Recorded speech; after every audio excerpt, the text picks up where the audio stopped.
Welcome back to Dave's Gone By, and a little bit of nostalgia for me, particularly, on this episode of the show, because I'm talking to someone that I went to school with, going back, God help me, more than 20 years to my days at New York University, when I was taking all sorts of courses, mostly in film and television, but also trying to learn about the theater, because I began to love it so much. And I was taking an acting course in college, just because, not so much that I really wanted to be an actor, although if they cast me, I would have grabbed it and run, but just because it seemed like a really cool, fun 4 credits and a good way to deal with actors. And I think actually I took a directing course. It was more for direction, but we did some acting in it too. Either way, it was a lot of fun, and one of my classmates in the course was a fellow named Charles Bloom, and we got along pretty well. We just had some kind of special rapport, maybe because we were the most talented men in the class. I think we were the only men in the class, which I kind of liked also. And we were very playful on stage, and we just had a lot of fun working together, and sort of kept in touch here and there, and have tried to angle our ways into the entertainment biz with varying levels of success. It isn't like, oh, Charlie got the big Broadway show, and now, he's getting show after show and being wined and dined with his picture up at Sardi's, nor did I end up becoming the next Woody Allen, which was my initial goal, or the next Neil Simon, which was my secondary goal, or even the next Joe Franklin, which I guess is my tertiary and final goal, which one day I might make, but we'll see. Anywho, it's really cool to have Charles Bloom with me in studio at WGBB after all these years, still looking blonde. That's not gray hair, that's still blonde hair. Depends where you look. And this man, I will say, everybody in class was so impressed because you got the first real gig. We watched you, we saw you on Little House on the Prairie. Oh, am I right? No. Now, the cat's out of the bag. The dating me starts to... Well, no, we never dated, but we... No. Yes, I understand. But you did. How did you get that? Because you were my age. You were probably 19 or something.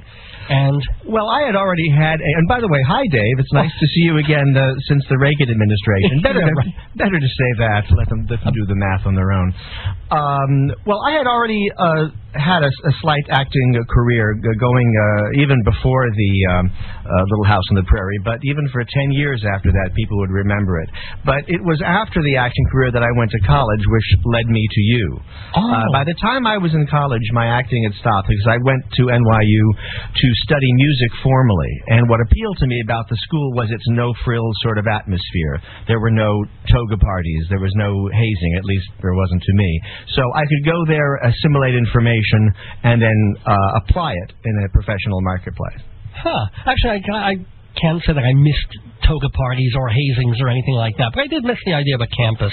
I did feel, as a commuter especially, that NYU was very cool in certain ways, but I never felt so connected to it the way people who go away to school and there's these sprawling campuses and parties every weekend.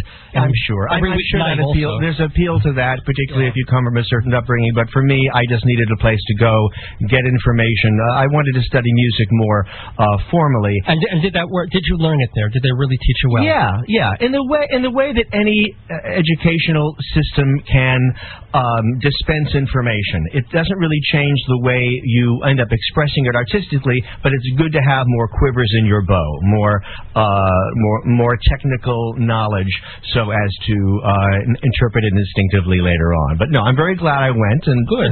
I met you. Well, think of the advantage. Yeah, there you go. So you get to be on this 1,000-watt radio station on Long Island 25 years later. Wow. Babylon, I know. I was looking for the Hanging Gardens. I couldn't see them anywhere. Yeah, you're a theater person. There we go. So you got out of NYU. And did you feel like me afterwards that, because I felt, okay, I've got my degree. I came out of there with a master's, too. I stayed on after the undergrad for a master's in playwriting. And I thought, boom, okay, if I just keep doing my writing and being there and knowing all these people, something big will happen. And nothing big happened. And I'm wondering, did you feel that kind of landing on butterscotch pudding kind of feeling? Well, it's mixed. There have been some. The trouble is, I'm very hard on myself. So even though some people would look at the various things that I've done and say, well, that's quite something. I tend to keep on pushing and be very unimpressed with anything less than world domination.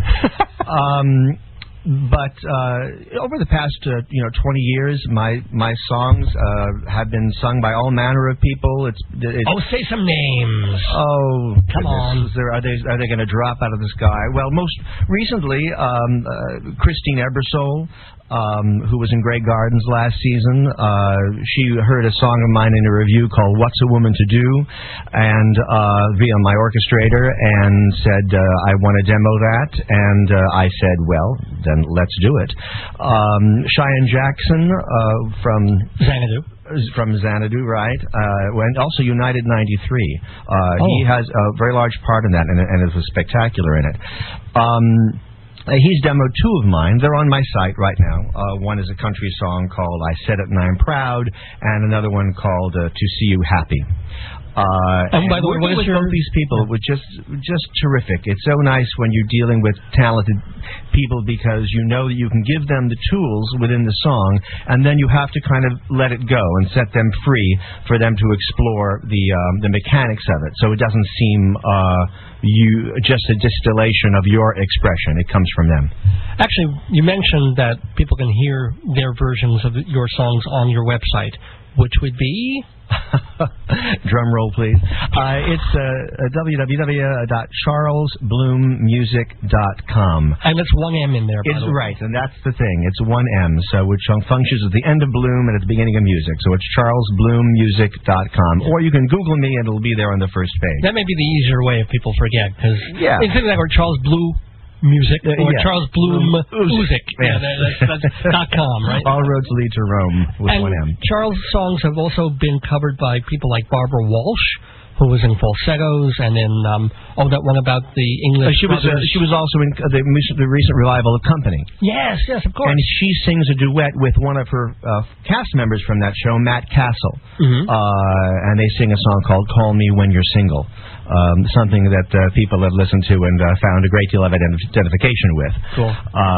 So I hang with good people. It helps. Hello, Michael Feinstein, good people. Yeah. What did he do? Vicki Lewis.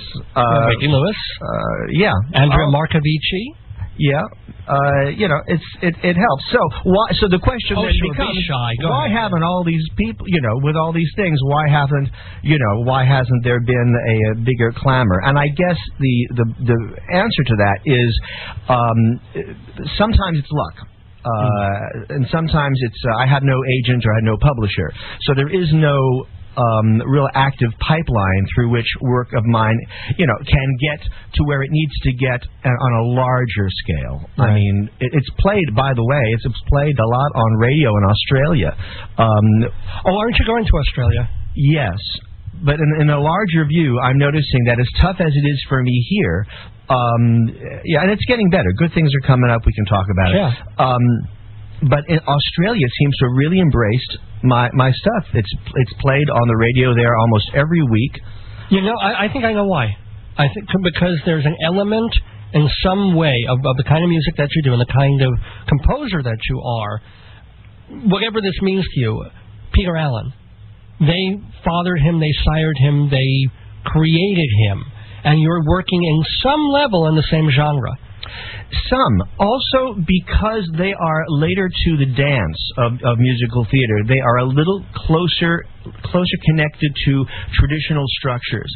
I'm not the guy to give you Spring Awakening. I deal more in classical. Well, depending who you ask, I say classical. Some people say old-fashioned, or traditional could be the mediating term. But they seem to warm up to it because I deal in things that are more melodic and that harken back to, when people talk about my stuff, they usually will compare it to Sondheim, Porter, Lesser, Coward, those sorts of people. I have written some pop stuff, too. Really? And, well, you mentioned a country song that you had written, but when you write this sort of stuff, it's like you have to treat it like a good stock portfolio. Diversify stylistically. Sure. So I have had my finger in a lot of different styles, which is all listed on the site, and it helps. It helps so that you just don't seem to be writing the same song over and over again. Well, the reason you kind of dropped off my radar for a long time until, as we all do, I think, we started, hey, whatever happened to that person I went to school with, whatever happened? And then, not that I was specifically looking, but news came about that you had been working on a show, writing a show called Pablo, about Pablo Picasso. That was really when... Oh. I was like, oh, Charles Bloom, my God, the guy I went to school with, and then this was already a couple of years ago, and that seemed to be on at least an off-Broadway path, if not a Broadway one. Where are you at with that? That show is definitely, Broadway, I think, beyond any shows you see, Broadway is the size of an idea, and... So your show has to be able to... So many times you go to a Broadway show, and there's that show that you're seeing down there, and it's this little thing going on. There are shows that make that mistake. But Broadway is a large-scale, big, fat, strapping period piece that is a whole... which is a blessing and a curse. But...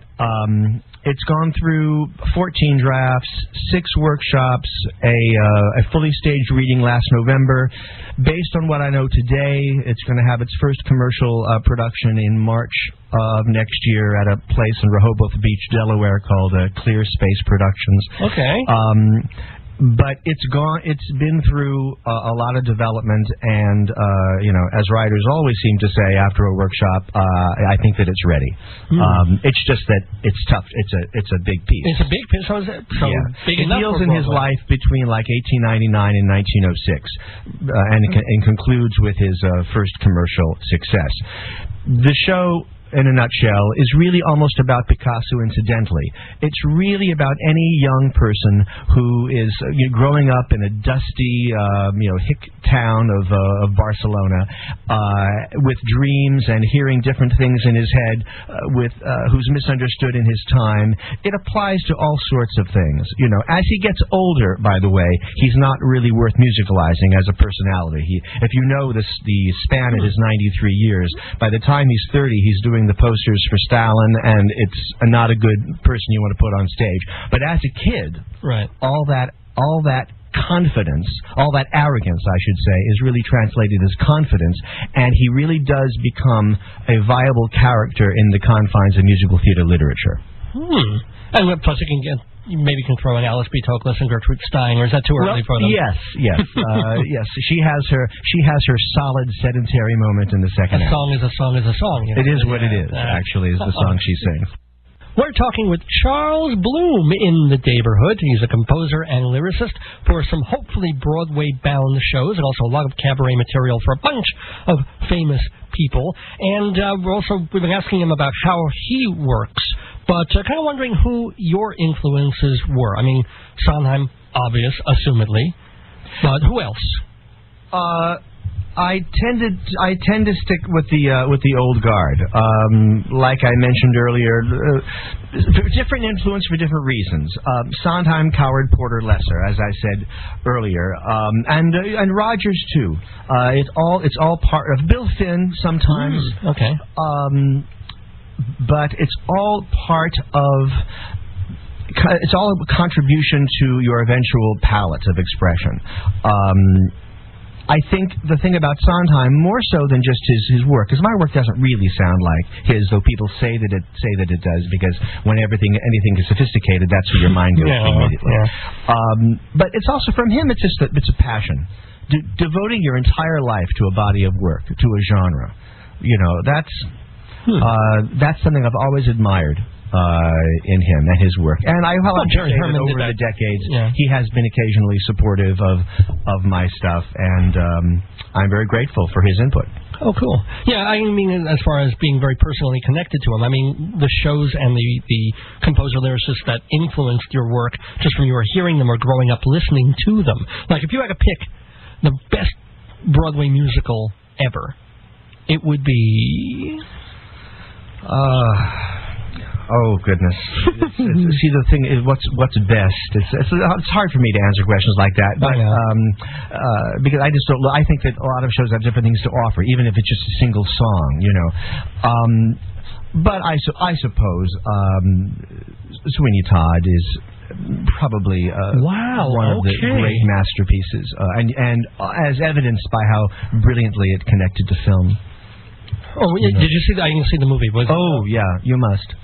I mean, and take away previous perceptions of Len Cariou and all that. It's a cinematic adaptation, and all that goes along with that. Right. You know, but I would say, you know, maybe let me mull on it some more. But that's the first one that comes to mind, just as a masterpiece. Do you remember the first Broadway show you ever saw? Dating me again. Yes. I believe it was Pippin.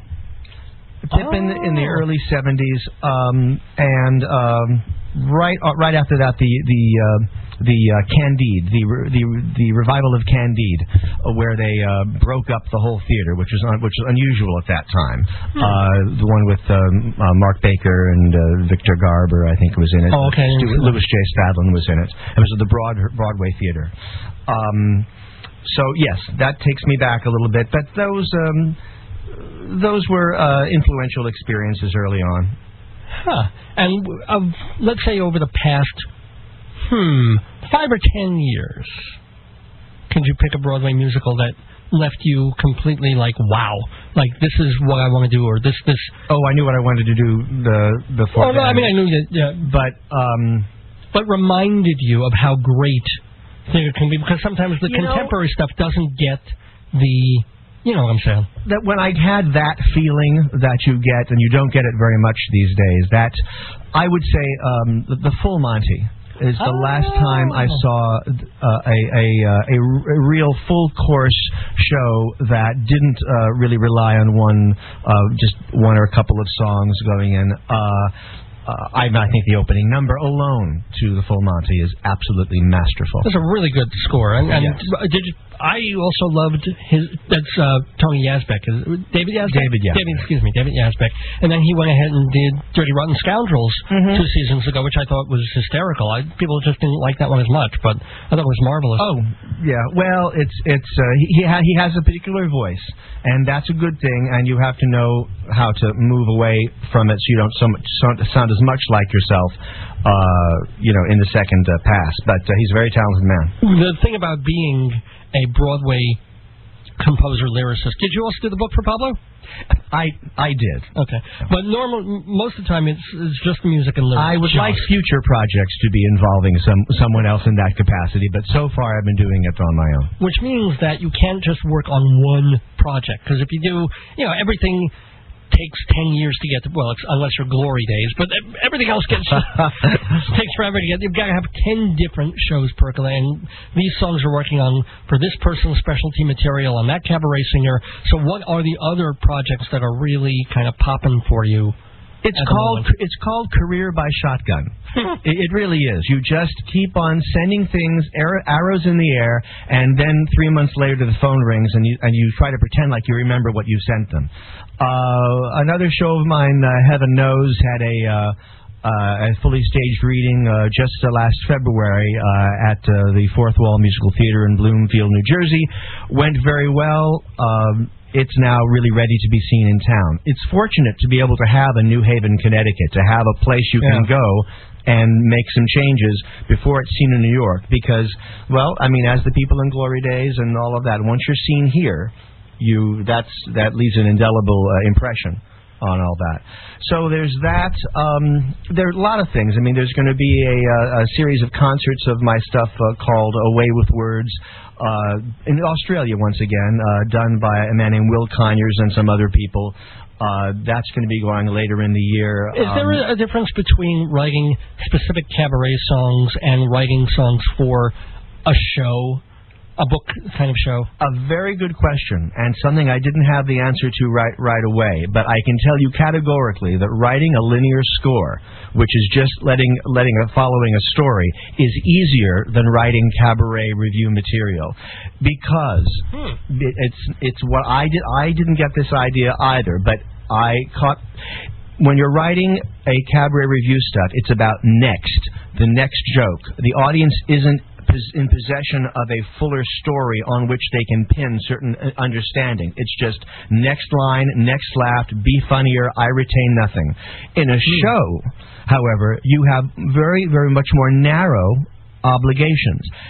Case in point, briefly, the beginning of Pablo, which is just, as I thought, I remember thinking about this, thinking, God, all I need to do is write a song about him not liking Barcelona. That's it. I don't have to be clever. I just have to do that. And yes, that is the real cabaret songs are really about information.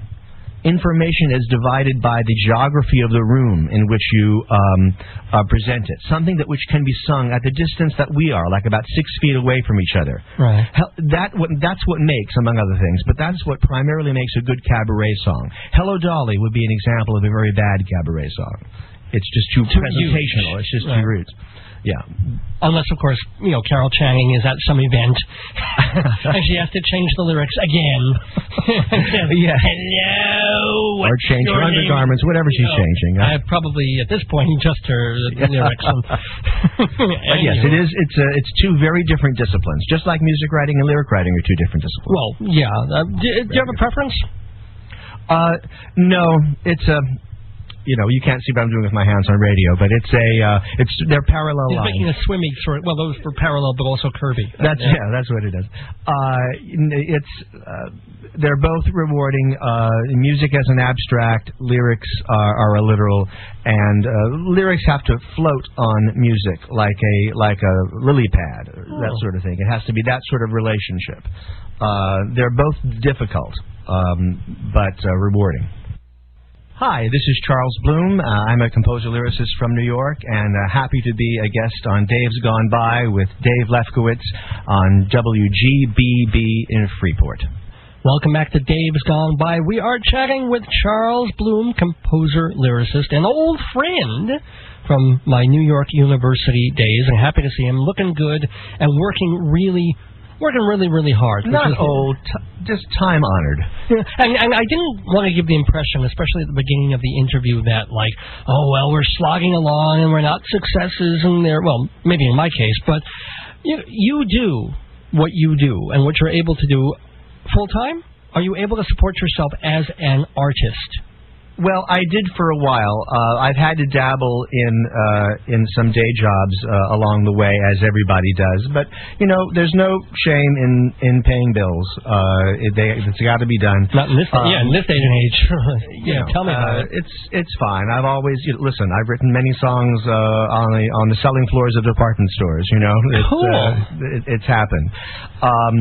So I go back and forth with that. But I can't complain. My site has a great music representation. I work with good people, and so it's really just a matter, as I'm reminded by very friendly friends, that as soon as the work gets out in the world as it should, good things will happen. Oh yeah, I mean they have been happening for a long time. I mean you wouldn't be covered by the artists who are doing your songs already if good things hadn't been happening. The difference between that and the making a living at it in a proper sort of way.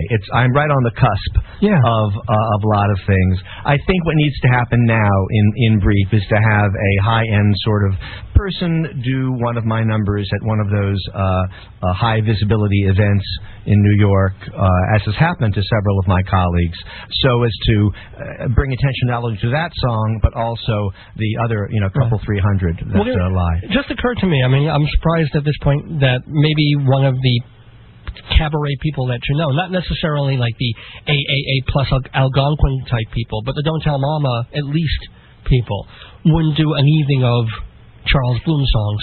It's been done. It was done at the Triad last year. just with the 4 people. A guy named Andrew Glant Linden directed it. So it's done, but it's not. And it's fine, and people had a very good time.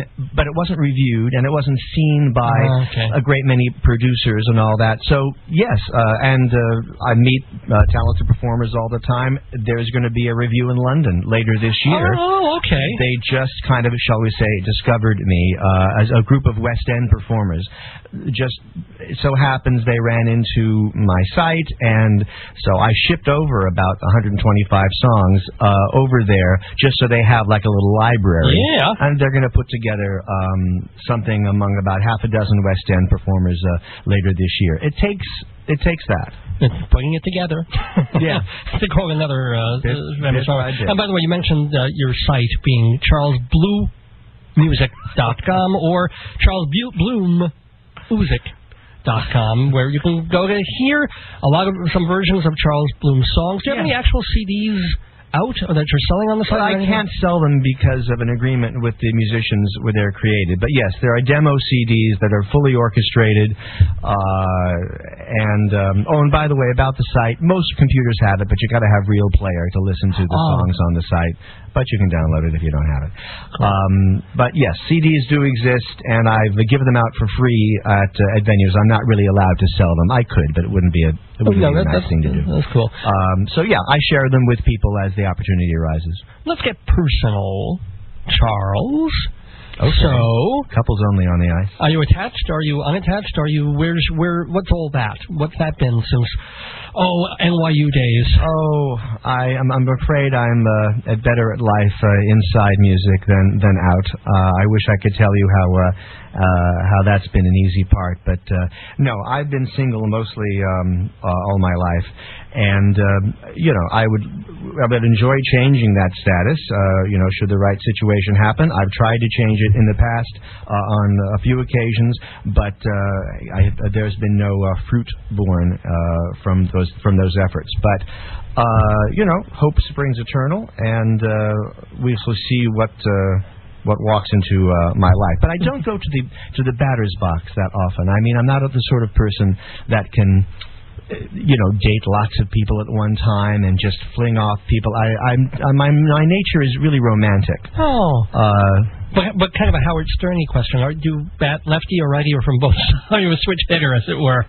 I don't know what you mean. You know exactly what I mean. Because I didn't know back at NYU. I had no clue. And I thought I've been writing theater music since I was 16 years old. What do you think? No, because you didn't. I wanted to get into this just briefly. That's all right. God, but what happened was two things happened. It's Mother's Day. My mom is listening, and she doesn't mind my saying anything. It's all right. So, first of all, I thought we were both lusting after the same girl in class. I'm not going to mention her name, but there was this really beautiful woman, and I thought maybe you would just somewhat closeted at that point, and we were kind of bonding in a certain way because you didn't know which way I was going. And I was like, and I assumed we were both not making ugly kind of construction worker comments, but we'd both see her and be like, woof. Really? Wow. I'm delighted that I had that in me at that time. It was probably because I was in New York I was much younger for the first time, and I wanted to blend in, and it was also the early 80s. But then that shocked me because we did a scene for the instructor, the director, who was a pretty good guy, and it was a comedy scene. And it was some kind of press conference thing, and I was playing a mayor, or I don't even remember what I was playing. And you came up, and you were asking a question. You were playing like one of the members of the press or some audience member asking a question. And it was a very, very out there, very effeminate character. And we were doing it for comedy for the most part. And the instructor was not happy with it at the end. And he said, "Why are you doing? It's a very, very kind of stereotypical character. You're doing shtick. You're not really doing something real, performing that." This is was criticizing what I was doing? Yeah. Oh, he was fired probably soon thereafter. No, because you were really laying it on thick, and it would be something that I would assume a person of that wouldn't do, unless because they might find it stereotypical to put that out there, or if they were not that, then they wouldn't think that it would be perhaps offensive or perhaps just too flamboyant to be funny. Although I thought it was pretty funny. would try to.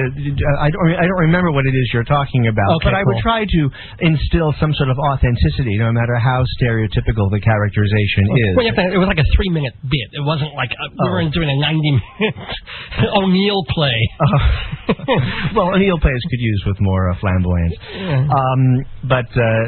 No, I've never really been one for to approach something stereotypically or saying a lot of stock phrases or misusing my pronouns, that sort of thing. I've never been that sort of gay man, which is probably why I've remained single. Who knows? So I'll call me when I'm single. Well, by the way, men, he's still very good looking. He's still got a head of hair. Well, he's a blonde guy. I think there are pictures on your website. There's a picture on the site. Yes, my Dorian Gray shots. And you're definitely tanned, which I've never been. You've got because I don't look like a theater composer. I'm not bespectacled and Kurt Weill. People, when they meet me, they think, "Oh, you look like Ron Howard, or you look like you're corn-fed." You're on Little House on the Prairie, for gosh sakes. But we're very, very happy to have Charles Bloom in the neighborhood. So Charles, like over the next, when you said that, when you talked about sexuality thing, and I read your show's title, Dave's Gone By. BY. Okay, all right. I'm sure it's been said before, but a zillion times. It was cause for concern. Yeah, no concern. Not that there's anything wrong with it, but as the Seinfeld people would say. Now, just give me a quick glimpse for the last question for Charles Bloom of the next 3 or 4 weeks. What are you going to be doing? From day to day, what concerts, what things, what are you mailing out, what are you working on, who are you collaborating with, who's doing your stuff, where you're flying to, all of that. I am recording a new song on Thursday to be demoed for, among others, Cheyenne Jackson, a new song entitled Sounds Like a Plan. I'm telling you, I finished it yesterday, and I'm very happy with it. I think it will have a life, again, if it's heard by the right people. So that is being done Thursday. Shortly thereafter, I'm going to be planning my itinerary for this trip to Australia, a different one that I mentioned. An educator by the name of Dr. Kevin Purcell heard my work, met me in New York, and is going to be flying me out for 3.5 weeks next year to teach and lecture and conduct master classes and critique shows, and to be treated by this kind of visiting dignitary. I'm very flattered to, particularly some of the other people who are going at different times, Lynn Ahrens and Stephen Flaherty are going, Michael John LaCusa are going, to be alongside this kind of group is quite surprising. You're the Wunderkind down under. Well, right. Thank you. Insert joke. So those are the two things that are coming up right now that I'm aware of. Well, I wish you best of luck with that. I want to see you. I don't know if I want to see your stuff on Broadway so quick, because I'm afraid, we better hurry. Off Broadway. Let's get you off Broadway first, and then have it be a hit, and then have it gravitate to Broadway instead of opening cold on Broadway. Let that happen. Well, let it be in the right place. The only show I've ever written that was right for Broadway was Pablo. My 2 other shows, Heaven Knows and Insomnia, and a new one called Character Breakdown, which, by the way, has just been optioned in London. Sounds like my life, yes. These are, chamber pieces, Okay, so off-Broadway. Vineyard, New York Theater Workshop, if they survive, and either one.